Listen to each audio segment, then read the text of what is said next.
जय हिंद, वंदे मातरम। प्यारे साथियों, जैसा कि आप सभी को मैंने कल पोस्ट के थ्रू बताया था कि हमारे 14 के सब्सक्राइबर कंप्लीट हो चुके हैं यूट्यूब फैमिली के।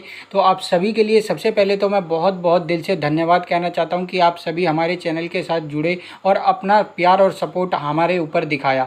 तो उसके लिए आपका बहुत बहुत धन्यवाद दोस्तों। इसी खुशी में आप सबके लिए एक और मैराथन क्लास में लेकर आ चुका हूं, एयरफोर्स नॉन कम्बाटेंट परीक्षा 2023 से रिलेटेड। इस मैराथन क्लास में भी हम दोस्तों जीके जीएस के महत्वपूर्ण क्वेश्चनों को कवर करने वाले हैं। तो जरूर से दोस्तों इसके भी क्वेश्चनों को आपको ध्यान से देखना है। परीक्षा आपकी बहुत ही जल्द शुरू होगी और बहुत ही जल्द दोस्तों इसका एडमिट कार्ड भी डाउनलोड होना शुरू हो जाएगा। तो चलिए आज की वीडियो की शुरुआत करते हैं, लेकिन वीडियो के लास्ट में आपको कमेंट करके बताना है कि एयरफोर्स नॉन कम्बाटेंट परीक्षा की प्रिपरेशन आपकी कैसी चल रही है। ठीक है, चलिए वीडियो की शुरुआत करते हैं। लेकिन चैनल को अभी तक आपने सब्सक्राइब नहीं किया है तो एक बार चैनल को सब्सक्राइब करके नोटिफिकेशन बेल को ऑल पर सेट कर दें, और वीडियो को लाइक नहीं किए हैं अभी तक तो वीडियो को एक लाइक कर दीजिए। चलिए आज के वीडियो की हम लोग शुरुआत करते हैं। तो दोस्तों आज की मैराथन क्लास का फर्स्ट क्वेश्चन है, कैबिनेट मिशन के भारत आगमन के समय भारतीय राष्ट्रीय कांग्रेस के अध्यक्ष कौन थे। मोस्ट इंपोर्टेंट क्वेश्चन है, ऐसे क्वेश्चन आपको एग्जाम में जरूर से देखने को मिलेंगे, तो आपको जरूर से कवर करना है। बताइए दोस्तों इस क्वेश्चन का राइट आंसर क्या हो जाता है। कैबिनेट मिशन कब आया था, याद रख लीजिएगा 23 मार्च 1946 में। कब दोस्तों, 23 मार्च 1946 में कैबिनेट मिशन भारत आया था। और उस समय भारतीय राष्ट्रीय कांग्रेस के अध्यक्ष थे, ऑप्शन आपका सी राइट हो जाता है, मौलाना अबुल कलाम आज़ाद। उस समय दोस्तों ये भारतीय राष्ट्रीय कांग्रेस के अध्यक्ष थे, आपको याद रख लेना है। कैबिनेट मिशन भारत क्यों आया था, ये इसलिए आया था कि भारत का जो संविधान बनेगा उसके लिए एक संविधान सभा का निर्माण करना कैबिनेट मिशन का अहम उद्देश्य था। ये चीज़ आपको जरूर से याद रखना है। मैं बात करूं कैबिनेट मिशन की अध्यक्षता किसने की थी, तो सर पैंथिक लॉरेंस का नाम आपको याद रखना है। ठीक है, चलिए नेक्स्ट क्वेश्चन की तरफ बढ़ते हैं। दोस्तों ये मैराथन क्लास है तो ज़्यादा डिटेल्स में आपको नहीं बताऊंगा, केवल क्वेश्चन आंसर और जो चीज़ें इंपॉर्टेंट है वो सभी चीज़ें मैं कवर कराता चलूँगा, ताकि कम समय में हम ज़्यादा से ज़्यादा क्वेश्चनों को अटेम्प्ट कर पाएँ। ठीक है, चलिए बताइए नेक्स्ट क्वेश्चन है आपका, राष्ट्रीय नियोजन में रोलिंग प्लान की अवधारणा लागू की गई थी, किसके द्वारा। राष्ट्रीय नियोजन में रोलिंग प्लान, कौन सा ऑप्शन राइट हो जाता है। तो याद रखिएगा दोस्तों राष्ट्रीय नियोजन में रोलिंग प्लान की अवधारणा ऑप्शन सी राइट हो जाता है, जनता सरकार के द्वारा लागू की गई थी। मोस्ट इंपोर्टेंट है। अब ये रोलिंग प्लान है क्या, तो आपको मैंने बताया था पंचवर्षीय योजना चल रही थी और 5वीं पंचवर्षीय योजना 1974 से 1979 तक थी, लेकिन इसे एक साल पहले 1978 में ही समाप्त कर दिया गया और इसके बाद दोस्तों 6वीं पंचवर्षीय योजना चालू कर दी गई थी, जिसे दोस्तों रोलिंग प्लान या अनवरत योजना के नाम से जाना जाता है। ठीक है, तो नोट डाउन जरूर से कर लेना, याद रखने लेना है आपको कि रोलिंग प्लान या अनवरत योजना है क्या चीज़। चलिए नेक्स्ट क्वेश्चन की तरफ बढ़ते हैं। क्वेश्चन नंबर 3 है दोस्तों आपका, कौन सी महत्वपूर्ण घटना जलियांवाला बाग नरसंहार के तुरंत पूर्व घटी थी। यानी जलियांवाला बाग नरसंहार कब हुआ था, 13 अप्रैल 1919 को आपको याद होगा। 13 अप्रैल 1919 को दोस्तों यह घटना घटी थी। और इससे पहले कौन सी घटना हुई थी, तो इस क्वेश्चन का राइट आंसर हो जाएगा ऑप्शन बी दोस्तों, रोलेट एक्ट बना था 1919 में, याद रख लीजिएगा, आपको जरूर से याद रखना है। ठीक है, 1919 में जलियांवाला बाग हत्याकांड हुआ था, उससे पहले एक रोलेट एक्ट बनाया गया था।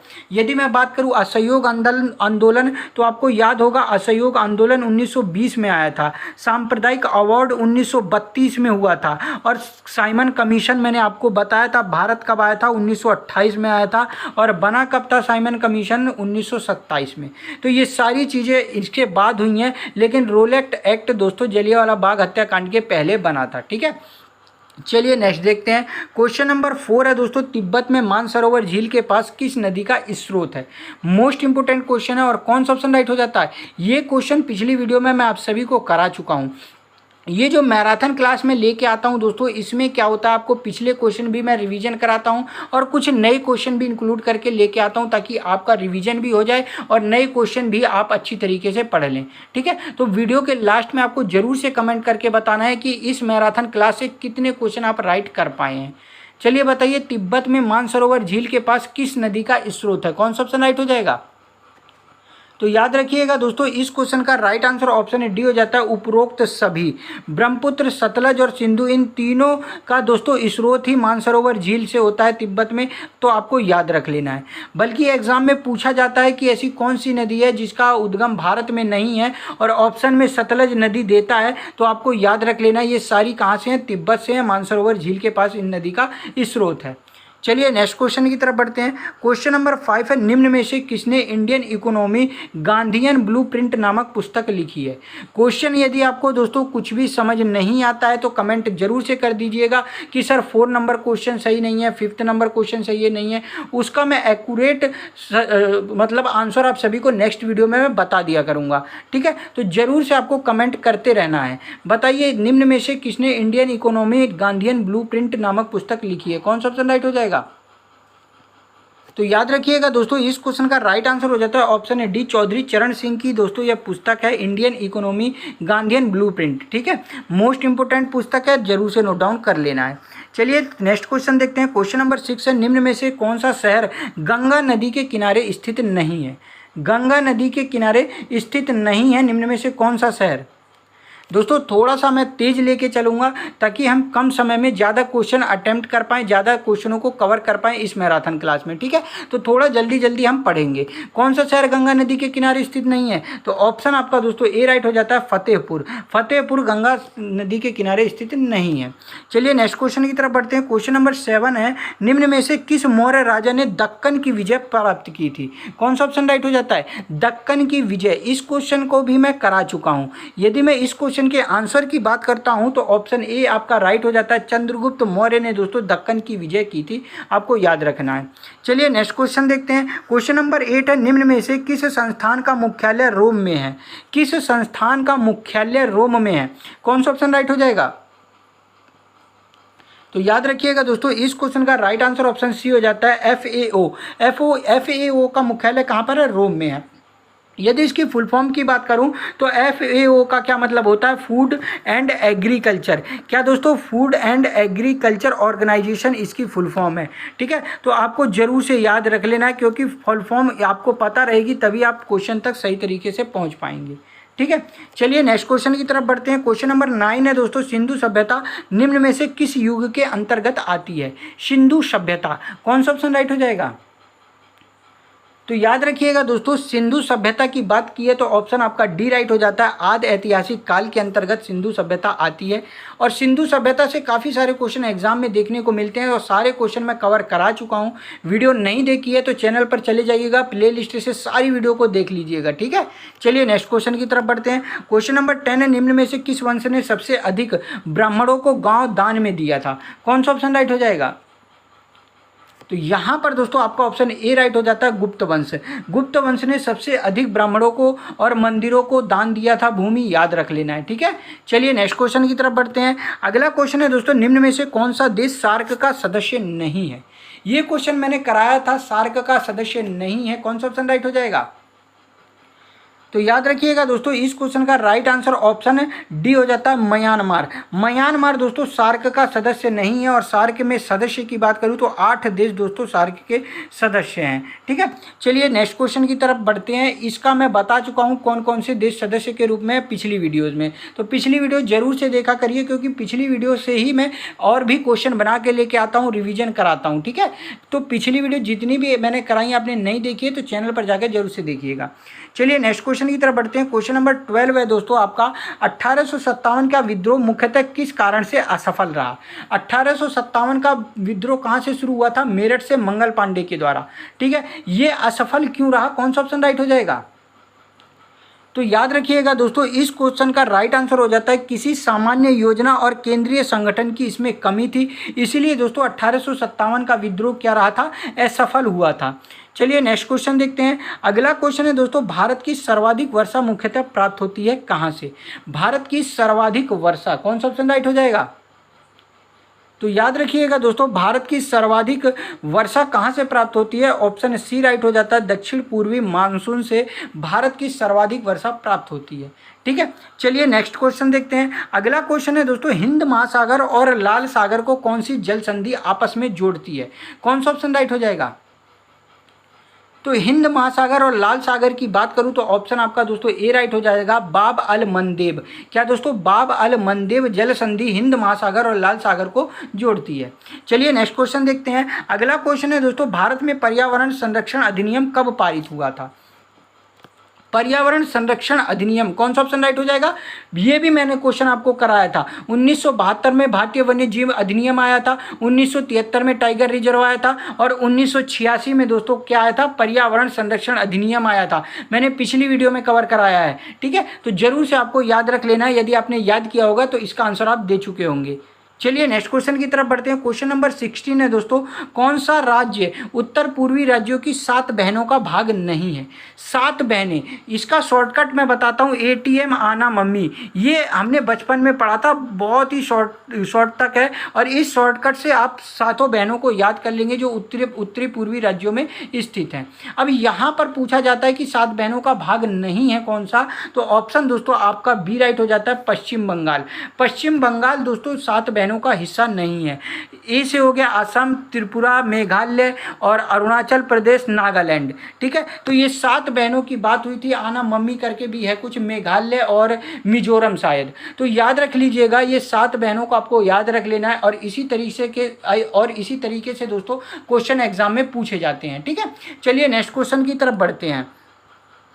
अगला क्वेश्चन है दोस्तों आपका, कौन से प्रसिद्ध भारतीय गुरुदेव के नाम से जाने जाते हैं? गुरुदेव, इसका आंसर तो आप तुरंत दे दिए होंगे दोस्तों। इस क्वेश्चन का आंसर राइट हो जाता है ऑप्शन ए, रविंद्रनाथ टैगोर। रविंद्रनाथ टैगोर को दोस्तों गुरुदेव के नाम से भी जाना जाता था। चलिए नेक्स्ट क्वेश्चन देखते हैं। क्वेश्चन नंबर 18 है दोस्तों आपका, निम्न में से किस राज्य ने उर्दू को अपनी द्वितीय राजभाषा के रूप में घोषित किया है? द्वितीय राजभाषा के रूप में कौन से राज्य ने, कौन सा ऑप्शन राइट हो जाता है? तो याद रखिएगा दोस्तों, इस क्वेश्चन का राइट आंसर ऑप्शन बी हो जाता है, तेलंगाना। तेलंगाना राज्य ने अभी जल्दी हाल ही में उर्दू को अपनी द्वितीय राजभाषा के रूप में घोषित किया है, ठीक है दोस्तों। चलिए नेक्स्ट क्वेश्चन की तरफ बढ़ते हैं। क्वेश्चन नंबर 19 है, निम्न में से कौन सी सभ्यता नील नदी के तट पर पनपी थी? कौन सी सभ्यता नील नदी के तट पर पनपी थी? कौन सा ऑप्शन राइट हो जाता है? तो याद रखिएगा दोस्तों, इस क्वेश्चन का राइट आंसर ऑप्शन डी हो जाता है, मिस्र की सभ्यता नील नदी के तट पर पनपी थी। आपको ये क्वेश्चन जरूर से याद होगा, हम बचपन से दोस्तों इस क्वेश्चन को पढ़ते आ रहे हैं, ठीक है। चलिए नेक्स्ट क्वेश्चन की तरफ बढ़ते हैं। क्वेश्चन नंबर 20 है, डूरंड ट्रॉफी किस खेल के साथ जुड़ी हुई है? दोस्तों वीडियो अगर आपको अच्छी लग रही हो, इन्फॉर्मेशन मेरी आपको अच्छी लग रही हो, तो वीडियो को अभी तक लाइक नहीं किए हैं तो लाइक जरूर से कर दीजिएगा। चैनल को अभी तक सब्सक्राइब नहीं किए हैं तो एक बार सब्सक्राइब कर लीजिए और नोटिफिकेशन बेल को ऑल पर सेट कर दीजिए। और आपके जो भी भाई एयरफोर्स की तैयारी कर रहे हैं उनको वीडियो शेयर भी जरूर से कर दीजिए, ठीक है। चलिए इस क्वेश्चन का आंसर बताइए, डूरंड ट्रॉफी किस खेल के साथ जुड़ी हुई है? कौन सा ऑप्शन राइट हो जाता है?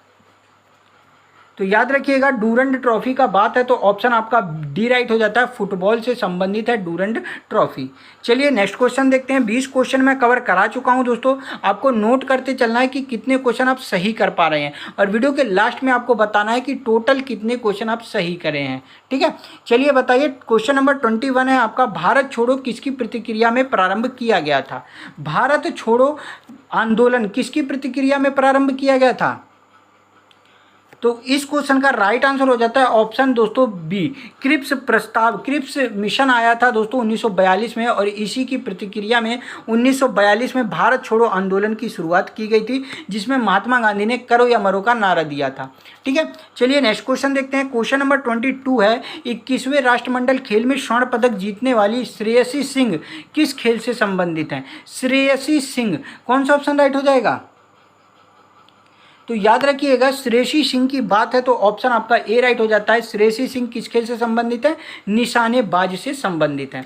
चलिए नेक्स्ट क्वेश्चन की तरफ बढ़ते हैं। क्वेश्चन नंबर 23 है दोस्तों, संगम युग में उरेयुर किस लिए विख्यात था? उरेयुर, संगम युग। अब देखिए, संगम युग में 2 भाई हुए, हरियर और बुक्का, संगम वंश में। इन्होंने 1336 ईस्वी में किसकी स्थापना करी थी? विजयनगर साम्राज्य की स्थापना करी थी, हरियर और बुक्का नाम के। और ये संगम वंश वंश से रिलेटेड थे, याद रखना है। अब संगम युग में उरेयुर किस लिए विख्यात था? कौन सा ऑप्शन राइट हो जाएगा? तो इस क्वेश्चन का राइट आंसर हो जाता है दोस्तों, कपास के व्यापार का महत्वपूर्ण केंद्र था उरेयुर संगम युग में। तो ये चीज आपको याद रखनी है, ठीक है। चलिए नेक्स्ट क्वेश्चन की तरफ बढ़ते हैं। क्वेश्चन नंबर 24 है दोस्तों, स्थायी बंदोबस्त किसके साथ किया गया था?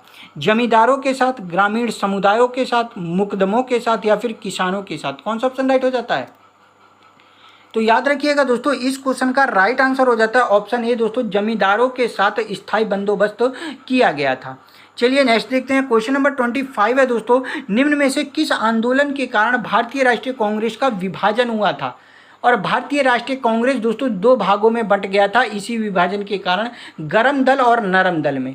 यदि मैं बात करूं इस क्वेश्चन के राइट आंसर की, तो याद रख लीजिएगा, एक स्वदेशी आंदोलन चलाया गया था जिसके कारण दोस्तों भारतीय राष्ट्रीय कांग्रेस का विभाजन गर्म दल और नरम दल में हो गया था, ठीक है। चलिए नेक्स्ट क्वेश्चन की तरफ बढ़ते हैं। अगला क्वेश्चन है, इनमें से किसने अप्रैल 1930 में नमक कानून तोड़ने के लिए तंजौर के तट पर एक अभियान संगठित किया था?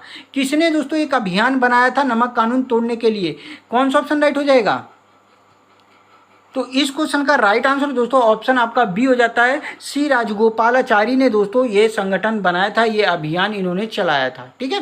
चलिए नेक्स्ट क्वेश्चन की तरफ बढ़ते हैं। क्वेश्चन नंबर 27 है, गंगा के मैदान की पुरानी कछारी मिट्टी क्या कहलाती है? कौन सा ऑप्शन राइट हो जाएगा? तो याद रखिएगा दोस्तों, गंगा के मैदान की जो पुरानी कछारी मिट्टी है उसे बांगर मिट्टी के नाम से जाना जाता है, और बांगर मिट्टी बहुत ज़्यादा उपजाऊ होती है, ये मैंने आपको बताया था, ठीक है। चलिए नेक्स्ट क्वेश्चन की तरफ बढ़ते हैं। क्वेश्चन नंबर 28 है, निम्न में से किसने अपने बादशाह पति के लिए मकबरे का निर्माण करवाया था? ये क्वेश्चन मैं करा चुका हूं, कौन सा ऑप्शन राइट हो जाएगा? तो याद रखिएगा दोस्तों, इस क्वेश्चन का आपका राइट आंसर हो जाता है ऑप्शन बी, हाजी बेगम ने दोस्तों अपने बादशाह पति के लिए मकबरे का निर्माण करवाया था। चलिए नेक्स्ट देखते हैं। क्वेश्चन नंबर 29 है दोस्तों, भारत के राज्यों का निम्न में से कौन सा राज्य युग्म सबसे पूर्वी और सबसे पश्चिमी राज्य को इंगित करता है? कौन सा ऑप्शन राइट हो जाता है? तो याद रखिएगा, सबसे पूर्वी और सबसे पश्चिमी राज्य को दोस्तों ये दो राज्य इंगित करते हैं। अरुणाचल प्रदेश पूर्वी है और पश्चिमी की बात करूं तो गुजरात है। तो याद रख लेना, इन दोनों चीज़ों को आपको अच्छी तरीके से याद रखना है, ठीक है। चलिए नेक्स्ट क्वेश्चन की तरफ बढ़ते हैं। क्वेश्चन नंबर 30 है दोस्तों, आग्नेय चट्टानों के लिए निम्न में से कौन सा सत्य है? आग्नेय चट्टानों के लिए निम्न में से कौन सा सत्य है? कौन सा ऑप्शन राइट हो जाता है? तो याद रखिएगा दोस्तों, इस क्वेश्चन का राइट आंसर हो जाता है ऑप्शन सी, ये आग्नेय चट्टानें क्रिस्टलीय तथा अक्रिस्टलीय दोनों होती हैं, ठीक है। चलिए नेक्स्ट क्वेश्चन की तरफ बढ़ते हैं। क्वेश्चन नंबर 31 है, निम्न में से कौन सा उद्देश्य अंत्योदय कार्यक्रम से संबंधित है? अंत्योदय कार्यक्रम को किस उद्देश्य से चलाया गया था? कौन सा ऑप्शन राइट हो जाता है? तो 31 क्वेश्चन का राइट आंसर हो जाता है ऑप्शन सी दोस्तों, गरीबों में सबसे गरीब की सहायता करना अंत्योदय कार्यक्रम के तहत लाया गया था। चलिए नेक्स्ट क्वेश्चन देखते हैं। Question number 32, NE. बोरलॉग, क्या नाम है? एन.ई. बोरलॉग को नोबेल पुरस्कार किस में मिला था?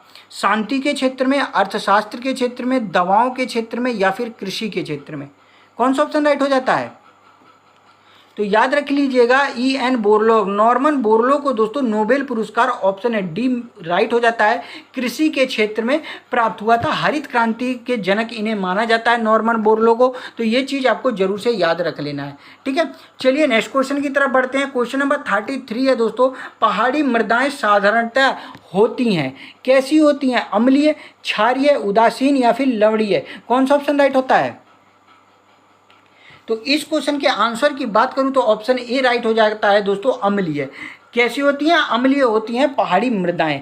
33 क्वेश्चन मैं कवर करा चुका हूं, और अब फिर से एक बार बता दे रहा हूं दोस्तों, वीडियो को अभी तक आपने लाइक नहीं किया है तो प्लीज़ वीडियो को एक लाइक जरूर से कर दीजिए। चैनल को सब्सक्राइब नहीं किए हैं तो चैनल को जरूर से सब्सक्राइब करके नोटिफिकेशन बेल को ऑल पर सेट कर दें, और वीडियो को शेयर भी करें ताकि हमारी जो यूट्यूब फैमिली है वो 14K से दोस्तों 15K हो जाए, ठीक है। तो जल्दी से जल्दी वीडियो को शेयर करिए। चलिए नेक्स्ट क्वेश्चन की तरफ बढ़ते हैं। अगला क्वेश्चन है, निम्न में से कौन सा धर्म विश्व विनाश प्रलय की अवधारणा में विश्वास नहीं करता है? निम्न में से कौन सा धर्म विश्व विनाश प्रलय की अवधारणा में विश्वास नहीं करता है? कौन सा ऑप्शन राइट हो जाता है? तो याद रखिएगा दोस्तों, इस क्वेश्चन का राइट आंसर ऑप्शन बी हो जाता है जैन धर्म। जैन धर्म दोस्तों विश्व विनाश प्रलय की अवधारणा में विश्वास नहीं रखता है, आपको नोट डाउन करके याद करना है, ठीक है।